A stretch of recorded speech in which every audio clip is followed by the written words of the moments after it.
రామాపురం అనే గ్రామంలో శివయ్య మరియు విజయ్ అనే తండ్రి కొడుకులు ఉన్నారు. శివయ్యకు ఒక్కగానొక్క సంతానం విజయ్. శివయ్యకు పెద్దగా ఆస్తిపాస్తులేమీ లేవు. ఉన్నదల్లా 3 ఎకరాల భూమి. ఆ భూమి కూడా వ్యవసాయానికి పనికొచ్చేది కాదు. అంతకుమించి ఆ స్థలం మొత్తం ముళ్ళు, చెట్లు. శివయ్య జీవనానికి రోజు కూలి పనికి పోయి వచ్చిన డబ్బులతో కుటుంబాన్ని నడిపించేవాడు. కొన్నాళ్లు గడిచిపోయాయి. విజయ్ వయసుకు రానే వచ్చాడు. విజయ్కి మాత్రం చదువు అబ్బలేదు. గాలికి తిరుగుతూ ఉండేవాడు. శివయ్యకు కూడా ఆరోగ్యం బాగా క్షీణించింది. అతనికి ఎప్పుడూ కొడుకు గురించి ఆలోచనే. నేను లేని రోజు వీడి ఎలా బతుకుతాడు అని.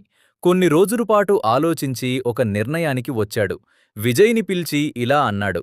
నేను నీకొక విషయం చెప్పాలి. మనకున్న 3 ఎకరాల భూమిలో మన తాతలు మన కోసమని లంకె బిందెలు దాచాడు.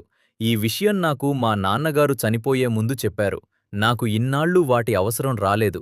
ఇంకా నేను ఎక్కువ రోజులు బతకను. అందుకే నీకు ఈ విషయం చెప్తున్నాను. ఇక మీదట ఆ సంపద నీదే. జాగ్రత్త అని చెప్పాడు. 2 రోజుల తర్వాత శివయ్య ప్రాణాలు వదిలాడు. విజయ్ కొన్ని రోజుల తర్వాత ఆ స్థలం దగ్గరికి వెళ్ళాడు.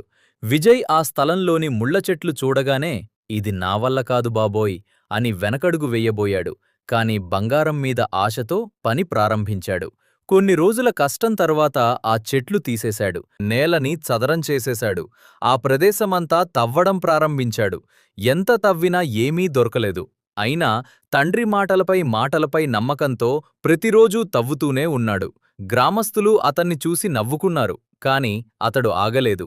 కాలక్రమేణా అతడు తవ్విన నేల గుల్లబారింది, సారవంతమైంది. అక్కడ పంటలు వేసి మంచి దిగుబడి పొందాడు.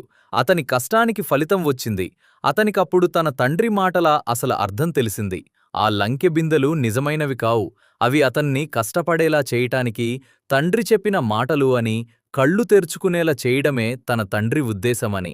ఆ కష్టమే అతనిని విజయవంతుడిని చేసింది. మన చేతులతో కష్టపడి చేసిన తరువాత వచ్చినదే నిజమైన సంపద.